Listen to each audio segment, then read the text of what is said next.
AI is nothing new. Now, media spinning it again that it is a huge trend and it is new, right? But it's not new. Do you think 100% self-driving will be ever a thing? Robots and AI taking over jobs? I mean, of course that's going to happen, right? It's already slowly been happening. Mr. fucking Wonderful from Shark Tank. The amount of people or businesses I have seen pay his ass to do a video off Cameo and then use it as a video testimonial on their landing pages is fucking astonishing to me.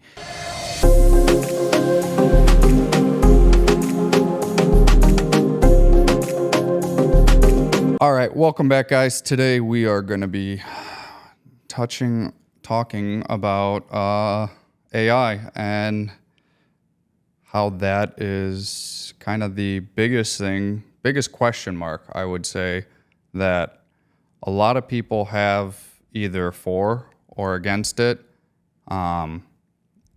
Definitely see both sides. Definitely see how people are really excited for it. You know, business owners are saving money with it for sure, right? Because simpler, more mundane tasks are getting replaced. You don't need to hire people for those jobs anymore, where machine is taking over, right? It was funny, I was telling you the story of this morning, the Uber driver that I had on the way here was it's a little chatty, and we got on the topic of, you know, AI, because I mentioned it to him.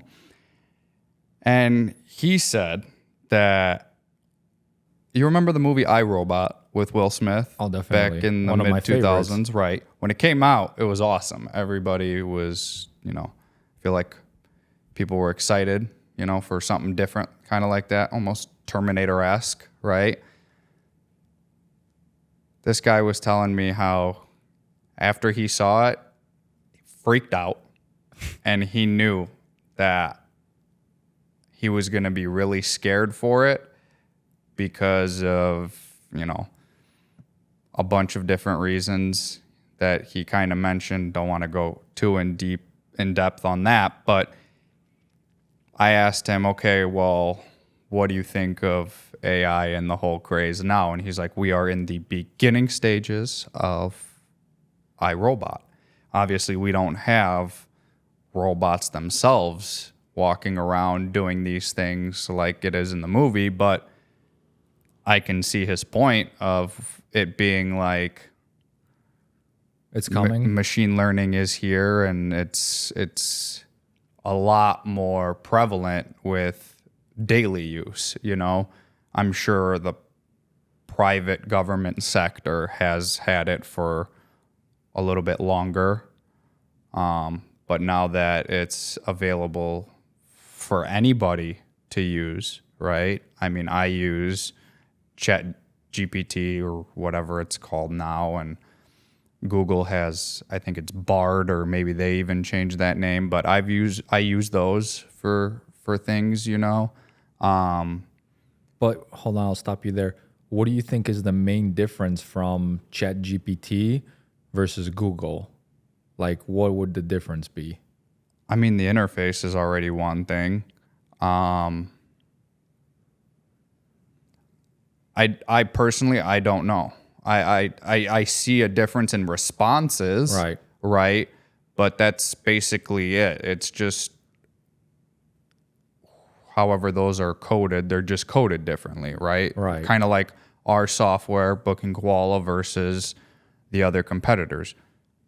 End goal is kind of the same, right? On booking and scheduling and stuff like that. But to their core, they're different. So that's obviously. And in the ChatGPT Google case, I personally use ChatGPT more. No. Just because the answers I get or the results I get are more of what I'm looking for. But I feel like I have also developed more in how I input the prompts, versus when I used Bard or Google's version of it, I wasn't quite there yet. So maybe I have to revisit that and like put in the same exact prompt in both and see what comes up, because that's something I've yet to do. I haven't done that. Now, when you ask something in ChatGPT and you get the answer, now can you check and verify like that answer that it gives you, or is it just, you know, there and you have to kind of trust it? Well, if it's statistic based, then yeah, you can. You can go into Google and see. And So then you have to go to Google and see, right? well, no, because there are times where, or maybe it's all the time. That's another good question, because I haven't really paid attention. Also, like when I'm doing it, I kind of have headphones in because they're like little things that don't mean a whole big difference, but like thinking back statistically wise, like they will have parentheses where it's like according to According to this. according to this, according to that. Okay. So it's in there. So I guess if you want to re-verify that, then you can copy and paste, I guess, that part and put it into Google and see if the same answer comes out. So now, what would you, let's say, what have you used it for before ChatGPT? Like, give me 10, or give me one example of like what you maybe used it for. You would type in like, rephrase this or something like that, right? Yeah. I mean, that was for both ChatGPT and Bard. Okay. Or maybe like go in and type in, give me 5 fruits that help you maybe lose weight or something, right? And it would come up. That's Yeah. what it does? Basically, Okay. yeah. So can you not kind of already do that in Google, or can you not have done this for like the past like 10 years or 15? I mean, technically, yeah, you can, because that's where all the data sets are coming from. As of right now, that's where AI is. It's just pulling all data and all information that's on the internet. Right. It's not self-learning yet. No, I mean, it's definitely self-learning because it always keeps on like improving, right? And that's what AI is, right? But it's not a self-thought conscience, right? Like it's statistical. Because if I could ask you, let's go into sport terms, right? In tonight's matchup, let's call it the Bulls versus the Bucks. And you have a preference of like the Bucks per se. You're going to go with what you like, right? Right. But if you go and now ask ChatGPT or Bard, what do you think the outcome is going to be of tonight's matchup for the Bucks versus the Bulls? It's statistical. It's going to be like, this is what I think, because out of the last 10 matchups they've had, the Bulls have won the last 7 out of 10. So I believe the trend will continue. Right. Maybe now it looks and has developed a little bit more into like seeing possibly injury reports and then taking like, okay, Giannis is averaging 31 points per game. He's out tonight. So let's go with the Bulls because the top scorer for that team is out. Right. And see, you literally, I think, just proved my point, what I think about AI and where I think it's heading. So you just told me that it kind of learns based on previous data, statistics, whatever, right? It keeps on learning. This is also from not any research I've done, because This is just what you think. This is what I have experienced from using it. And I could also be wrong with what I'm saying, and it could be doing it differently. But from what I've witnessed myself from input to outcome, Well, that's you're what not wrong, because that is what it does. AI literally just learns from whatever's out there and keeps on getting better, right? And but you were saying something about it's just doing that now, but later you think it's going to get like more emotional about its decisions or something, or it's self-learning, right? Because explain to me where you think self-learning comes from. Because to me, self-learning would be getting better based on what's already out there, right? And taking emotion out of it. It will never have emotion. How can you put emotion into something like that? You could argue that your emotion is based on things you've learned in the past, right? Yeah. So you could argue that robot or that AI already has that, right? With the point that I said, like you, as of right now, the Detroit Pistons are like at the bottom of the NBA. Right. But if you're a huge Detroit fan, you can go to the game and say, I bet on my team every time. Like, I know they're crap, but like, even if they're going up against a tough matchup, I still believe because I have the love for that team. Right. And I don't think AI will ever get to that point where it could do that. I think it's just going to be a program that's literally following data and will never be able to look into something emotionally. Now, maybe we'll get somewhere where we're going to clone you and we're going to use your emotion to further enhance this robot, and it's going to pick up based on those emotions. Some people might not like that. Right. I mean, but that's what I think it's going to be, because how can you actually make a robot learn emotion from scratch? Like, there is no way you can kind of develop that, in my eyes, that you could kind of do that, except give someone else's emotion and put inside that robot, right? Or talking physical robot now, like robot, AI, whatever. Or just like the program of like ChatGPT. ChatGPT, AI, anything, because it's all the same thing. It's something basically that's learning to keep on getting better, make the experience better, right? That's all it is. And in my opinion, I mean, this has been around for decades. Like, AI is nothing new.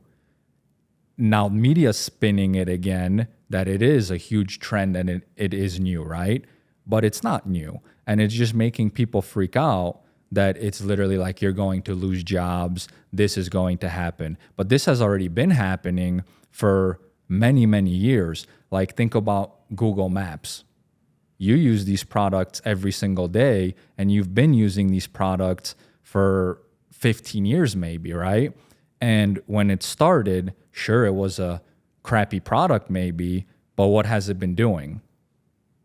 It's been collecting data, and it's been enhancing itself, making it better every single day for many, many years. Well, you could go all the way back to Henry Ford with starting, the assembly line for building cars, right? I'm almost positive that's where that is, but okay. Right? So he started the assembly line, and now cars are manufactured faster, and you don't need as many people to physically move the product along the line and build it, right? So change has been with us through the start of mankind. True, but in that scenario, you have to look at it, who has been making these decisions to further make the product better, right? Was it people individually, manually, or was it a system, right? So technically, I would say AI started when there was some kind of machine that did the learning. And I don't know when that started. I mean, it's whenever some kind of machine came out that literally taught you and told you this is what you need to do to further improve this product, right? Because if you said, okay, you've taken the car out in your example somewhere, and it just drove, and now, Henry Ford or whoever the person testing it wrote something down that this is what I see with my own eyes, we need to improve it and make this better. That I wouldn't say is AI or anything like that, because that's just you making the observation and nothing else is helping the case as an external factor like a machine or something to help you learn. I'm only using Google Maps as an example because they've already had the technology to make sure that it's not just someone else looking at the computer or looking at Google Maps and how am I going to improve it. It's Google Maps or Google making sure it's taking your feedback through a device like the phone, and now you have all this data, all these points for a computer to kind of optimize itself in a way, right? Like Teslas with Exactly. reporting back after X amount of, mile driven or time driven or whatever, then it reports back. Exactly. What I was getting at with that first point is, as a general sense of like getting the conversation going, is change is inevitable. Things are always going to be changing.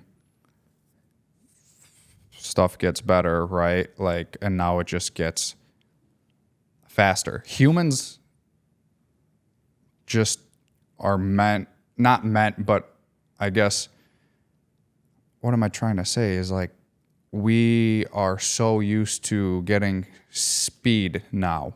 Like the amount of change we've had, in our lifetime in the last 30 years from when we were born to what technology is now is huge. Push it back 50, 70 years, from the start of the first freaking computer that took up a whole room, right? Right. To now, this Computer. is your computer. Right. Changes much faster now. They say like either the amount of change or the amount of data is like doubled. Right. It's under a year. The time span is, I think, like 9 or 10 months or something like that. Right. It's crazy. So do I agree? I also agree with what you're saying in the sense that I don't think AI will be ever emotionally intelligent, because that is a human trait. Right. Do I think it can get advanced enough and outlearn us? Yes. And that's where I think, per my Uber driver from this morning's scared thought process, is where does it stop? Where does it end? Okay. I partially agree with you on that one, because outlearn us, yes, I think so. But now think about it this way. So AI, right? Or let's use the robot, for example, in 20 or 30 years, it will be smarter than you. But if you know that this robot is basically picking up on statistics and thinking what you're going to do, can you technically not trick it? Because if it's literally going to think what you're going to do, can you not do the opposite? In theory, you could. Right. So would this robot outsmart us then? Ever? Because it's literally, you could trick it because it's going to think what you're going to do exactly, statistically, emotionally, whatever, because that's what it's trained, right? It's trained to pick that up from you. So you just know that and do the complete opposite. You're smarter in that scenario. So will it ever outlearn us or be better? Depends, possibly, if it gets advanced enough to, and I guess I don't want to say track, but let's go into that sense of iRobot, that philosophy or whatever for the movie is like the robots live in-house with you, right? If they live with you long enough and understand your pattern and your thought process, will they get to a point where they're smart enough now to know that you're gonna trick them? And now think, okay, you're gonna do the opposite because that's what you think will get me to do what I need to do. Right. So if it gets to that level, then I think they'll be smarter than us in every single aspect of life, anything, right? Because it's going to just statistically know what's the better option. You're never going to think fast enough to compete with a robot or AI, right? So do you think there should be government regulation then for it? Some form of it, definitely. Yeah, because who's to say that you're not going to use this? It's just like anything else, right? Guns, right? It's literally, if there's no regulation and anybody could have it, why isn't that already happening? Why don't you just give it to anybody? Someone that's 6 years old, 10 years old, a felon, right? That murdered 10 people. Why are you not allowing them to have a gun, right? Well, I don't see this as any different, right? It's going to come to basically, how are you going to use it, for good or for bad, right? So yeah, I think there definitely needs to be regulation on that. What about you? I agree. Right. As much as I don't trust, obviously, like we've said before, don't trust everything or anything really that you hear or see, because you don't know. Everybody's got their own agenda. I always think there should be some sort of a regulation on something. Absolutely. There should be no 100% free will, I guess you could say, for anything really in that sense. 100%. And it's a very, delicate topic, because who makes these regulations in the first place, right? I believe ultimately when there's a regulation, it does more good than bad, but there is still so much, You know damn well who makes the regulations. It's the person with the most money at that time. Well, yeah. And whoever is now politically in power, then wherever the money goes to next is how that outcome goes. Right. But generally, it's usually better to have these things than it would not, right? So I think we'll continue with that. But going back to like robots and AI taking over jobs, I mean, of course that's going to happen, right? It's already slowly been happening, right? Going back to, the Google Maps example, like, of course, once you have more information from a computer than a human can write down on a spreadsheet, well, that job is gone, right? And this is nothing new. It's been happening for a decade, 2, maybe 3, depending when this all started. So already we've been losing jobs for that amount of, time.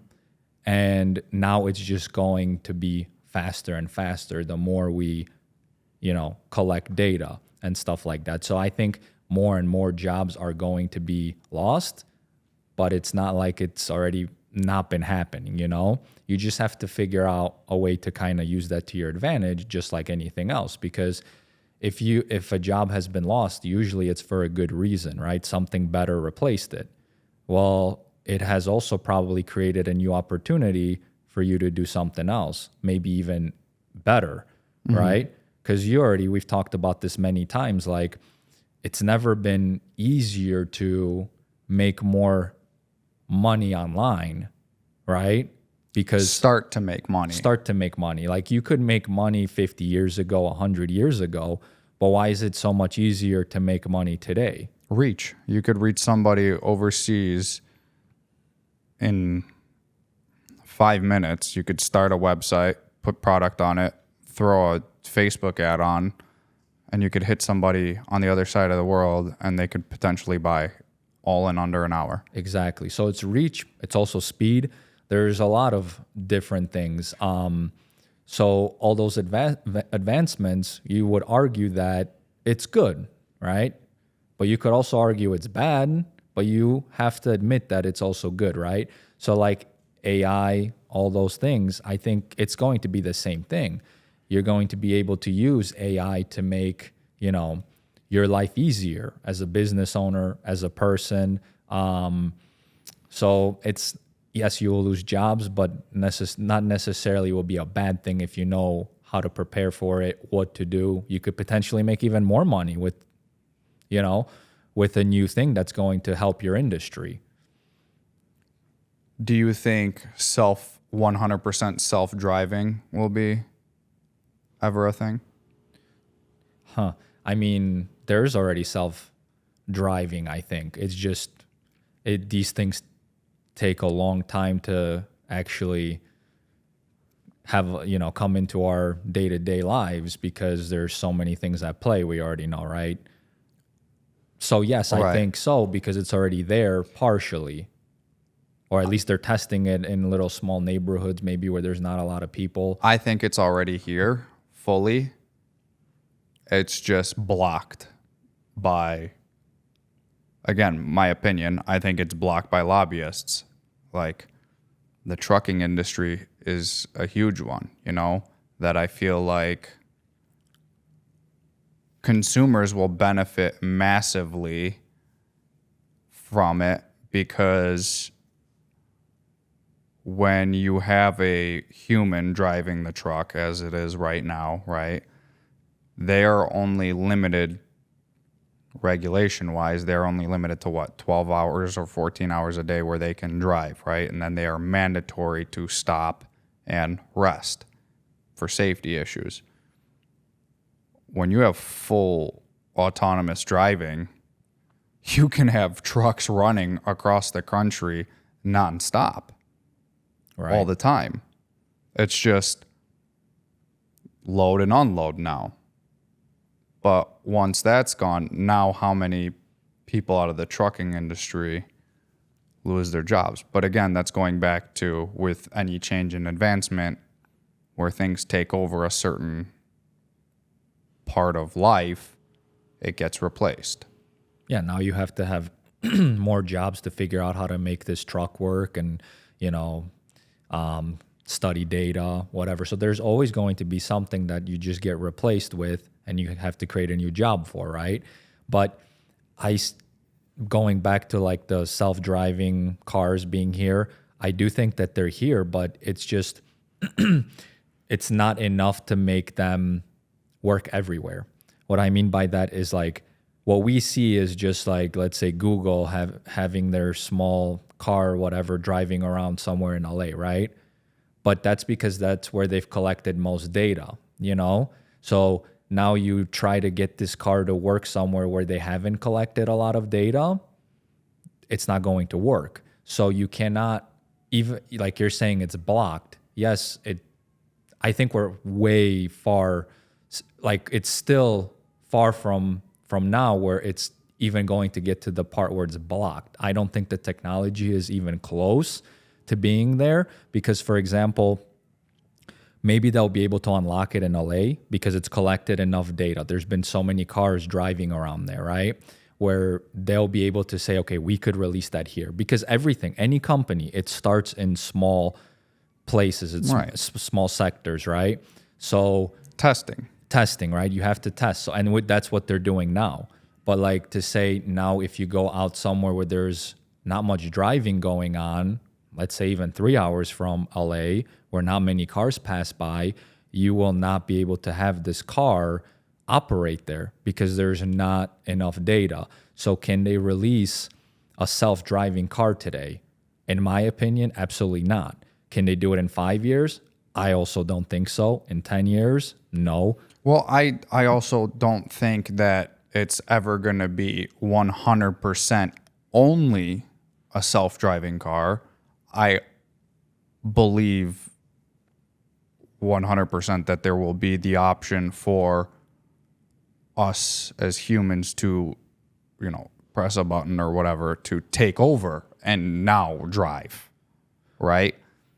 I disagree. You can have the option of having it like starting point here, ending point, your lake house 4 hours away, and then hit, drive or whatever, and it'll go.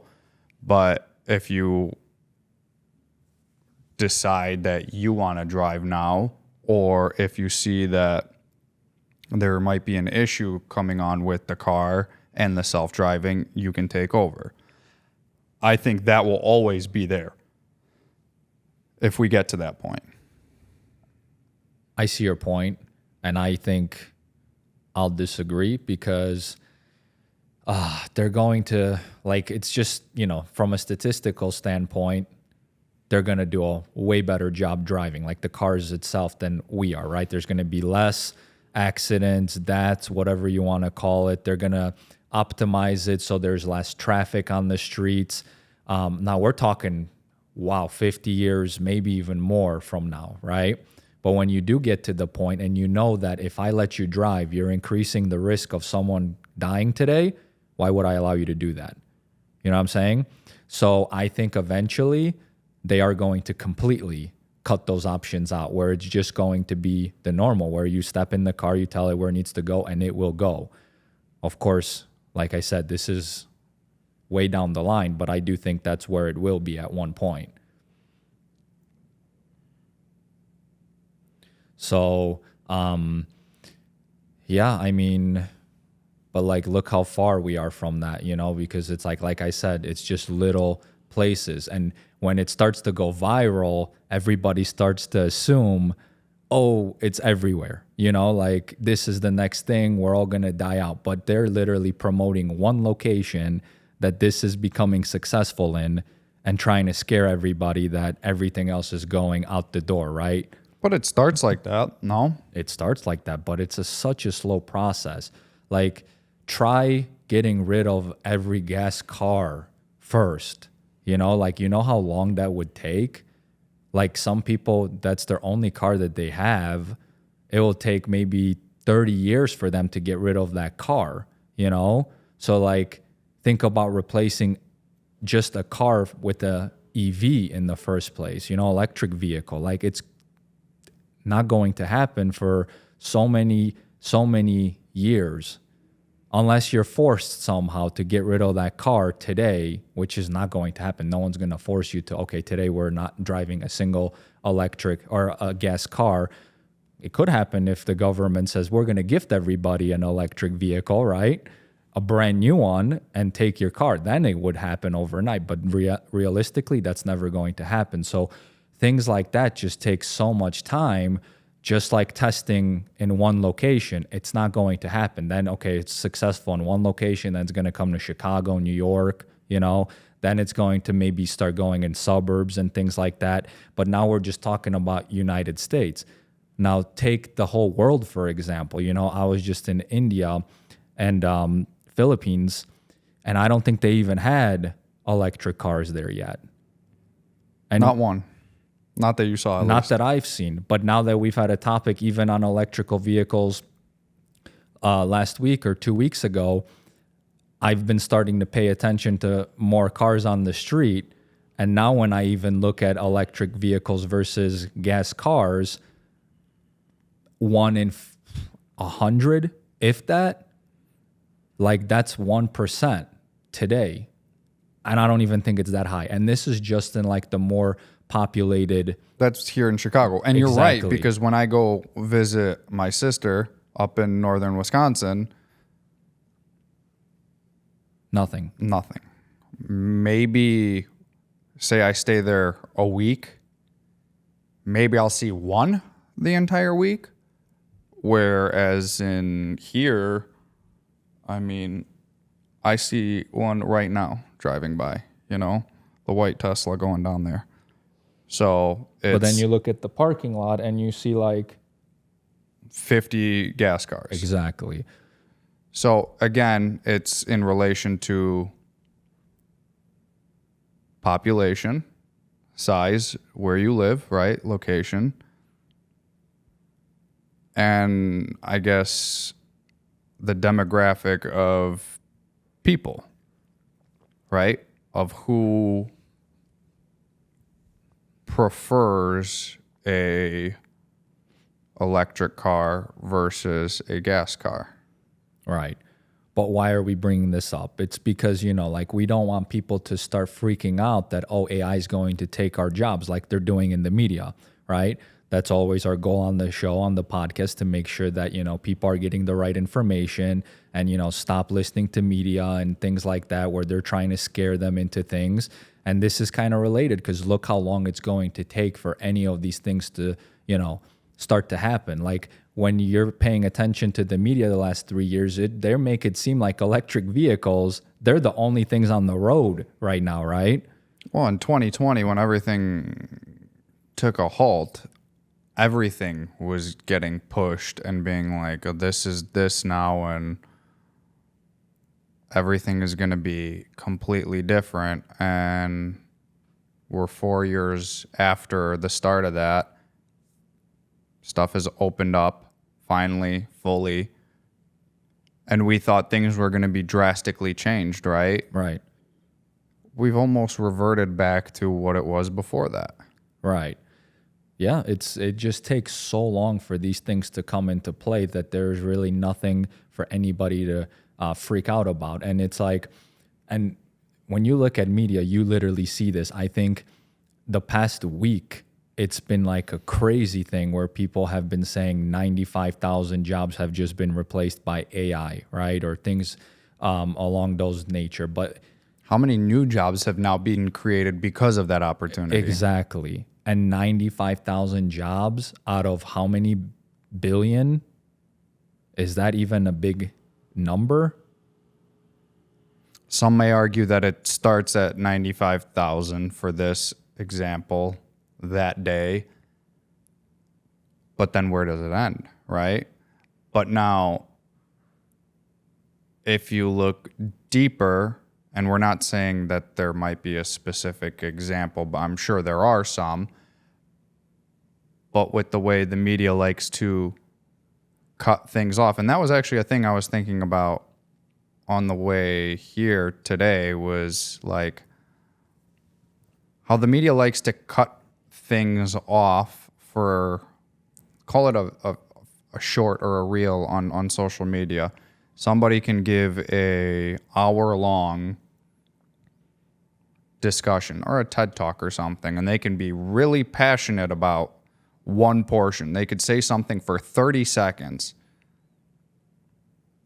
and it could only be taken, like that video will be that 30 seconds, and somebody will watch it and be like, wow, this person is so passionate and hates whatever they're talking about, right? But now if you open it up and see the whole entire thing that they were talking about, you would see that that was just an example of the other side, right? So there's more to the story than meets the eye with that. And that's another thing that we always are saying is don't take it for face value. Always look at it more than what you see, because there can be that statistic of AI has replaced 95,000 jobs, and the headline ends there and there's nothing more to it. Right. That this media publication, whatever it is telling you, right? But then somebody who does a little bit more research or whatever sees, okay, it was lost. 95,000 jobs were lost, but 110,000 are gained because of it. So technically there's 15,000 new jobs created because this has now taken over, right? So it's all, there's all more than meets the eye. For sure. And, or maybe you won't even lose the job. Maybe it will help your job. What we were saying, right? There might be technology that might help your job. Like, if you're like cashier at a store, right? There's self-checkout. That could potentially, sure, some of them will be lost, but now it might be easier on you as well because you have a huge line, right? That's coming your way. You could open up these self-checkouts and then now you have like so much less work to do, right? Not to mention you now need to hire someone to, you know, stand there and like make sure that everybody is either paying or if it's a liquor issue, right? They check your ID card, right? So it's like creating a new job. Not to mention the people that are building these machines. These are brand new jobs. Someone has to build these machines, right? And these are even higher paying jobs as well for those people that are building these machines, right? So if anything, I think it's adapting, right? You have to adapt. And I would say the future is engineering, development, things like that. So if you're, you know, planning to figure out your path, I would say those are huge opportunities. Because computer sciences. Exactly. Like that's where you're going to be making a lot of big money down the line if you're actually going into these fields, because that's where everything is heading, right? With AI and all these machines and things like that. Like people need things being built to improve. But so it's a good thing, you know? I think overall it's a good thing. And this might be touchy for some people, but there are a lot of people who are shouting at the rooftops that we'll use AI. It's taking our jobs, right? We've seen it in years past where it wasn't AI, but it was, people are saying immigrants are coming in and taking our jobs, right? But when you look at it, like you said, right, with AI taking over and like self-checkout stuff, it's a lot of these mundane jobs or things that people see that is beneath them and that they personally wouldn't take themselves, right? So I would only listen to somebody who says that this is taking jobs if they've ever worked in that position before, or if shit hit the fan in their life and they lost their, let's say they have a cushy job with a salary of $150,000 and now push comes to shove and you have to get any job, are you willing to go work at McDonald's or Burger King or Target as a cashier or Walmart as a stocker? Are you willing to do that? Right, because you're basically saying a lot of people are complacent, right? Whether it's complacency or something else, it's just there's a lot to unfold with all this. And again, I feel like the media pushes very hard to divide the sides. Right. And I'll discuss any topic with anybody. And I'll say discuss and not try and like argue or sway or whatever, because I'm not an expert in any one thing. I'm an expert in my personal experiences. So I know from what I've done in my life, and I know what I'm willing to do. Like we stated in the last interview that we did where we talked about booking Koala, how we're not the highest paid people in the business. As the owners, we're not the highest paid, right? Mm-hmm. There are other people who work for us, and we do that, right? Because of the end goal. I'm doing Lyft. I am a driver for Lyft. I have done DoorDash. I am willing to put myself in those jobs to make more money. So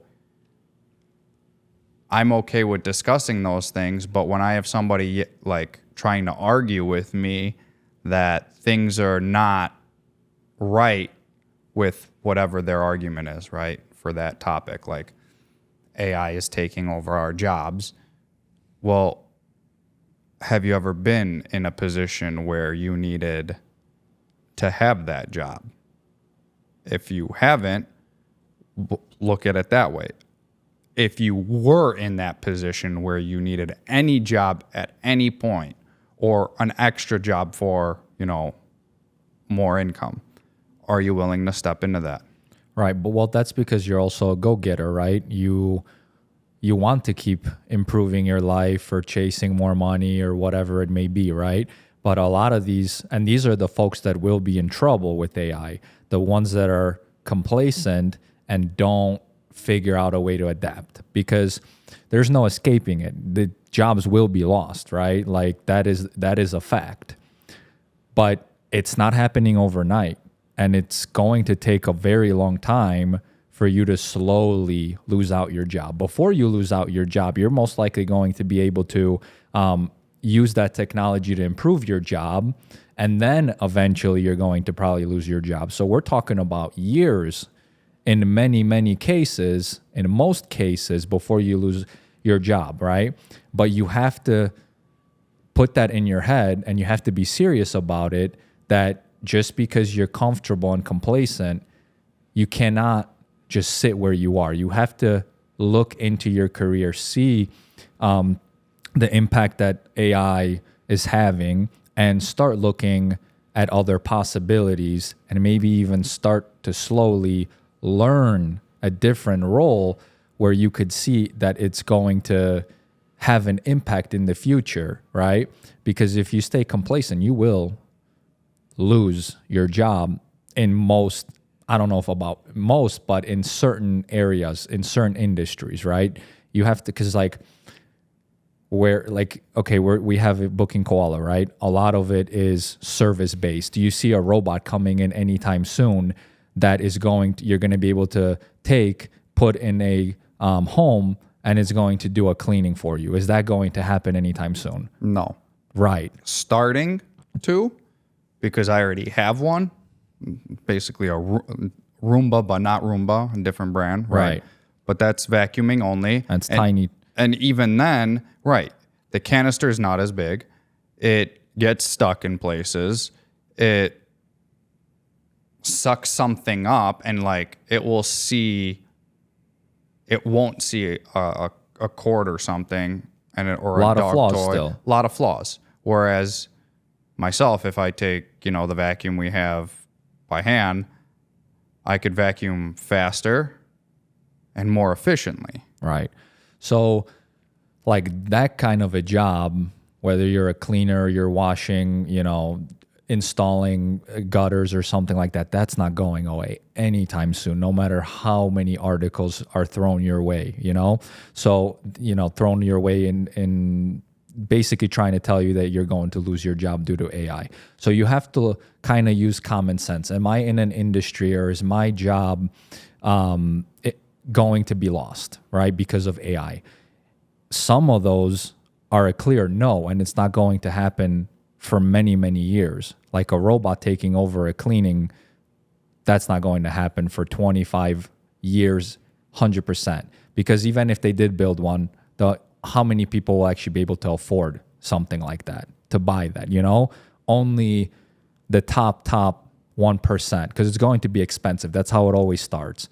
And then over time, it starts to drop in price. Competitors start to come in. So 50 years, I would say that's not even going to be a realistic thing, And if you're in an industry that has continuing education, healthcare, with nurses, doctors, lawyers, those are going to be the last to get affected by that. For sure. Those are important industries. And I do think that's why, what Booking Koala does is the future, because it literally and I think that's why a lot of people are starting these businesses through Booking Koala, because they see that, right? Mm-hmm. There are certain other business models that are probably going to die. So you have to start moving into industries and business models and jobs that literally are not going to be impacted for a long time. And then if you're someone that's just starting college, or you haven't even gotten a job, or you haven't actually gone through college yet, you have so much time to figure out where you're going to start, right? Mm-hmm. So there's only, a small percentage of people that are going to be affected over time. So if you think you're in one of those industries, that's when it's time to start putting it in your head that I need to start figuring out some kind of second skill, that if this does happen, what can I step into, especially if I'm already making $150,000 a year or $200,000 a year. If you don't have a second skill, then you're basically going to have to do what? Something that doesn't pay you very well. So I think those are the only people that should be worried when it comes to AI. I mean, with what AI has kind of already taken, in the sense of let's say ChatGPT is blog writers. right? When we were first starting out, to write a well thought out blog that was 3,000 words would take you half a day, if not all day, right? Right. Of constant sitting and thinking and tweaking and whatnot. You can have ChatGPT or Bard, whatever, any of these, write you something in a minute. Granted, when you read it, you can see that it's AI generated. Well, a lot of people won't know. Like that's a fact. A lot of people won't know. If you will know for sure. Right. Being in the industry and dealing with it day to day, I'll know. But people who haven't, you're right. They won't notice. Like if I would give an article to my dad, I don't know if he would necessarily know if I wrote it or if AI wrote it. He might just think it's like not properly done, right? Sure. And that's another thing.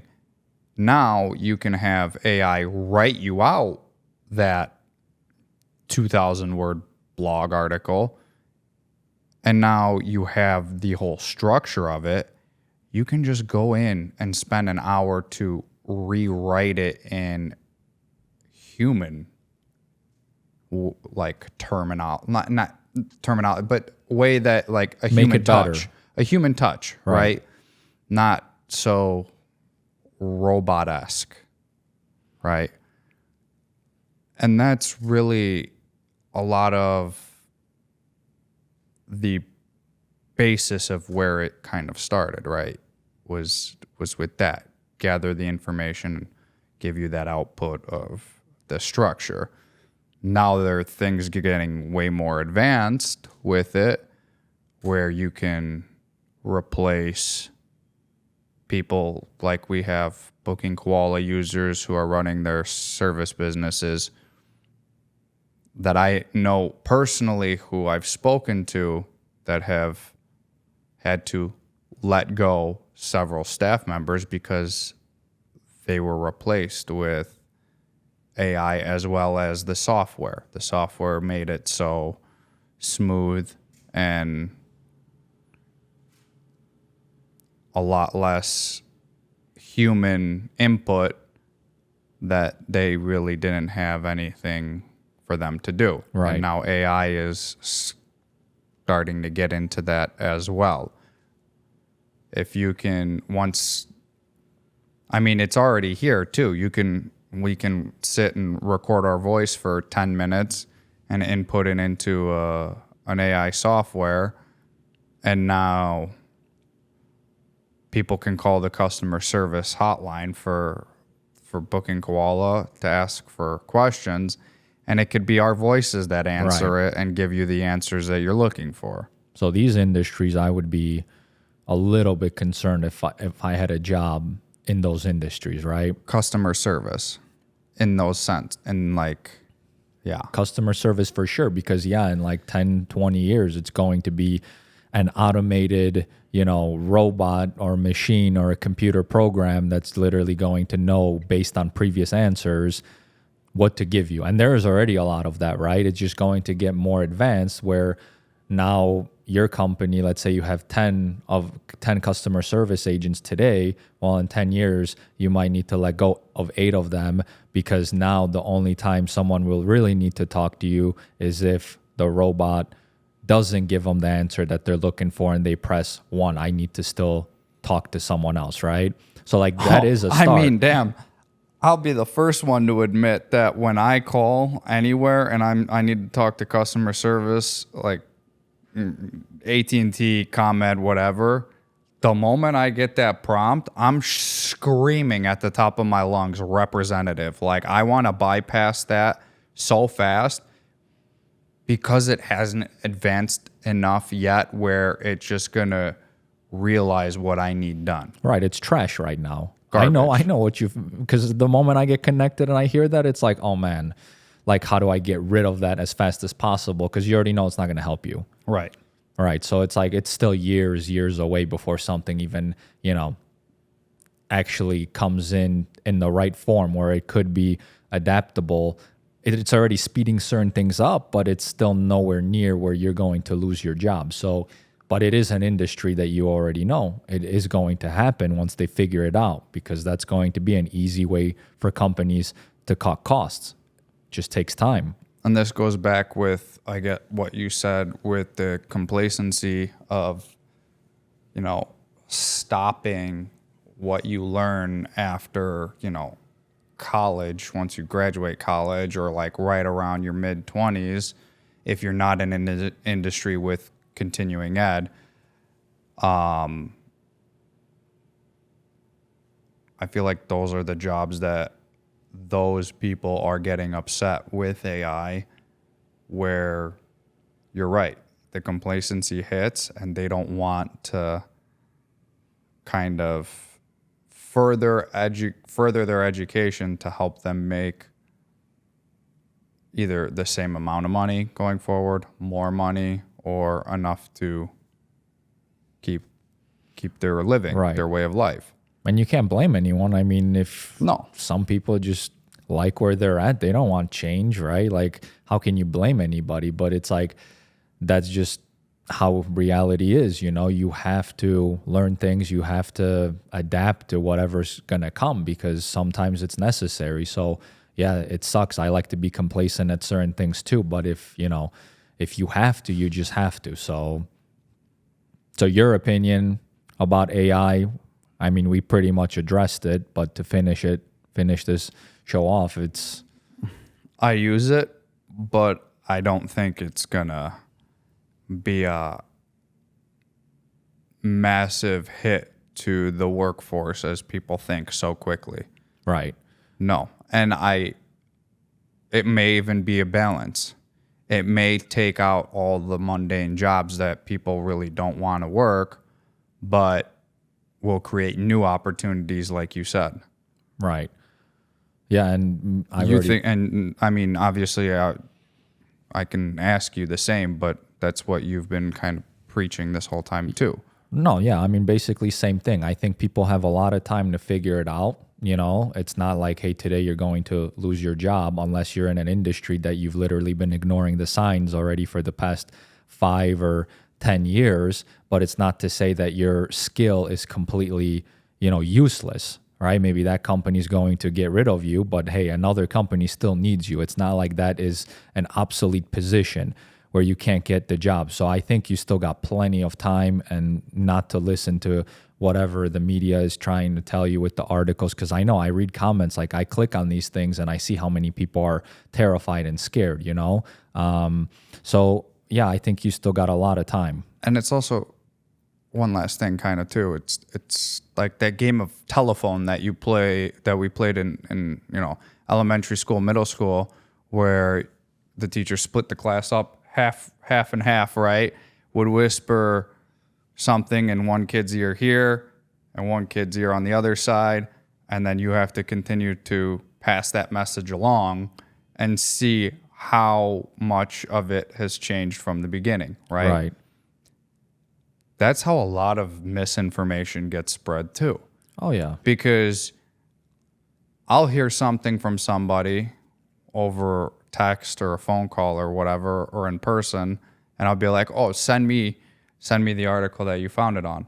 Then I'm reading it and I was like, are you fucking kidding me? What you told me was 10% of what was really said. Right. Like,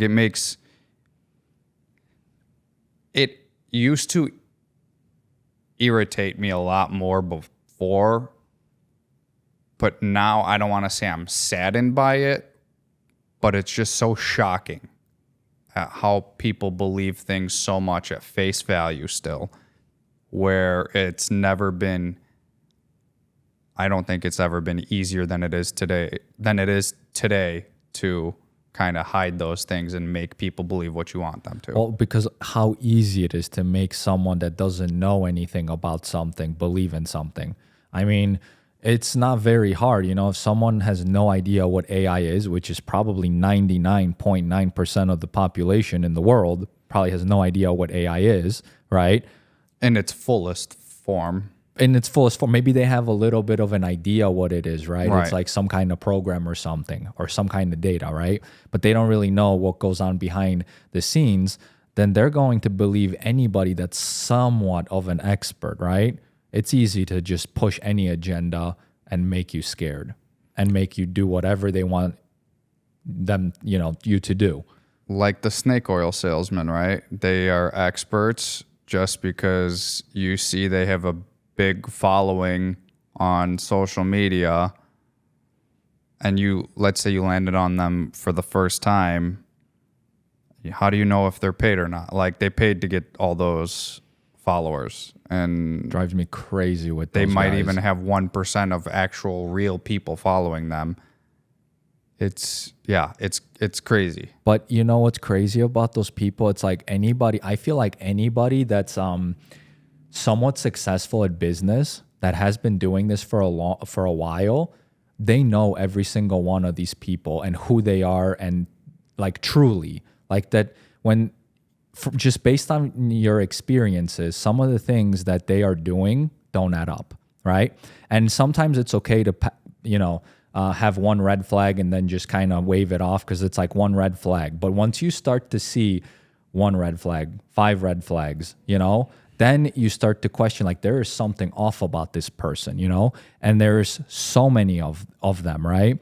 Which to us, it's so easy to spot because we've been in business for quite a bit of time, right? 10 plus years. And we've accomplished a good amount of stuff where we have seen what is possible, what can happen, and what certain people are doing on the internet. So it's very easy for us to spot these things. But a person that's literally, somehow today is their first time that they start to get a social media, which still happens, right? Because they've never been on social media like my parents.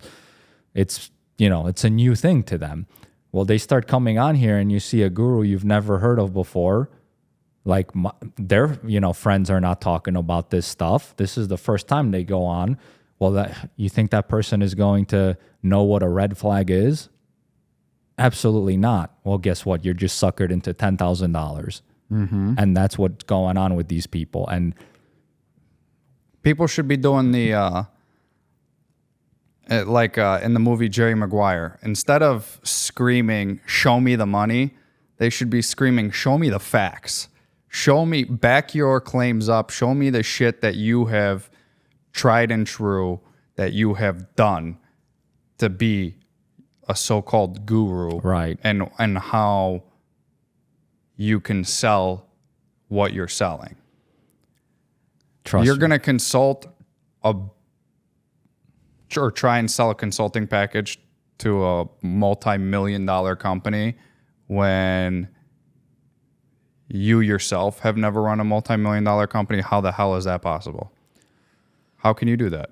Yeah, I mean, it is what it is. But what's even worse with these guys is like there are business owners that actually know who these people are, but the moment they see something in it for them, what do? They flip.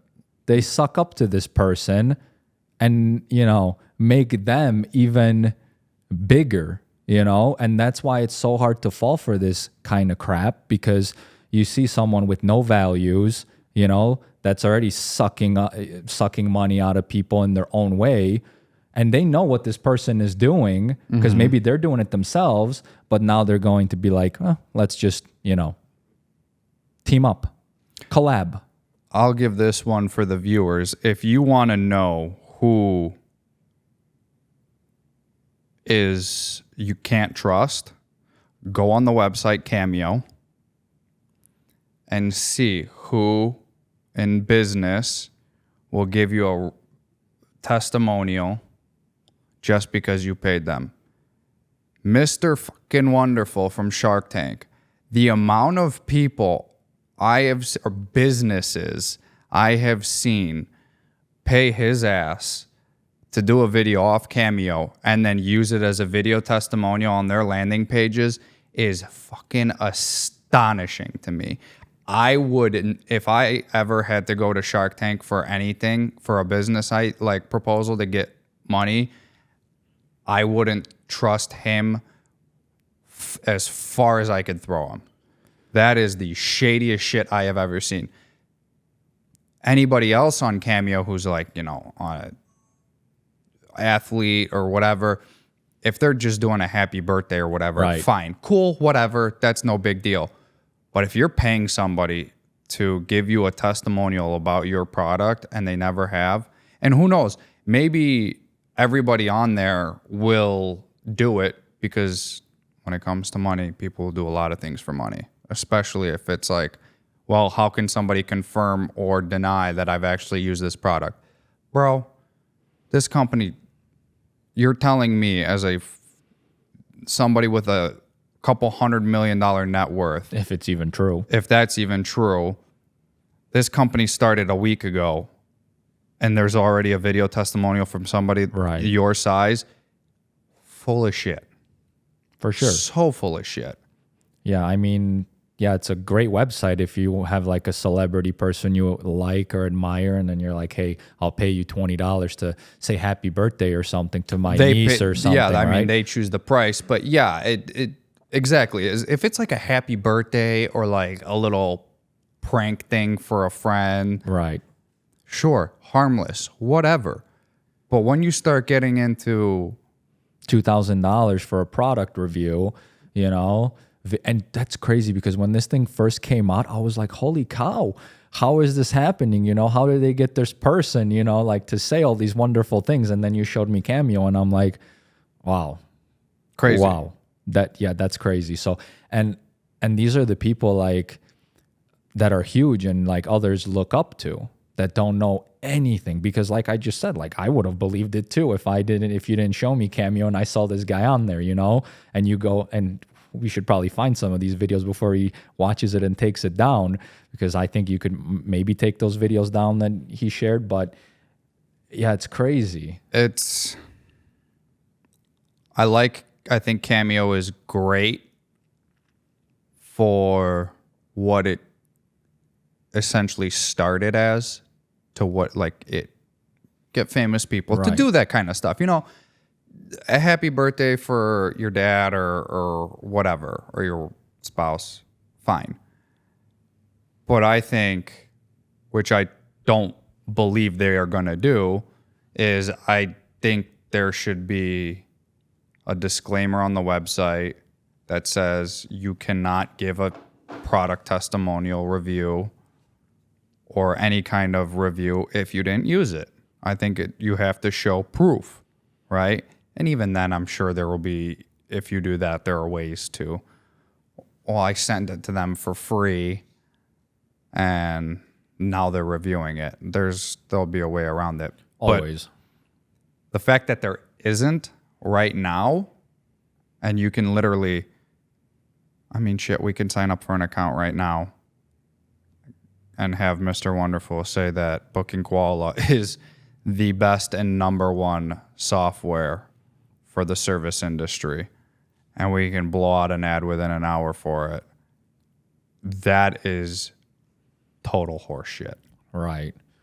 Yeah, I mean, but that is their business model. It's kind of hard to like say, because that's kind of going into the freedom of speech. Let someone do whatever they want to do. If they're the ones controlling, like, you know, this guy's doing that, let's get rid of him. That's kind of also like, you know.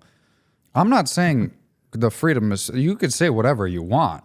I'm just saying I don't believe you who you are now. Right, you're right. a shitty person for doing that. Yeah. Like, no, how I are understand. you have little to no morals now if you are going to record yourself and say that. I mean, that's one of the things I've told you about, like, this show. We should have gone that and gotten like We could have. 100 celebrities say how Booking Koala is the most amazing things, and then just boom, let it out, right? And then everybody's going to be like, holy crap, this guy is following there. This guy's using them. This guy's promoting. Like, Morally, how easy is I that? would feel like a fraud. Right. You don't do that kind of stuff. So like, but that's reality of business. That's reality of social media, all that stuff. Like, you have to get educated before you start to kind of follow anything. Because when you look deeper, as we always say, there's always something. There's always an agenda for anything, right? So always don't pay attention to the snake oil. Sad because most people don't even know who the snake oil is. So Right. just do your research and be very careful who you believe and who you trust. Last words. Robots are not taking over the world. Anytime soon, at least.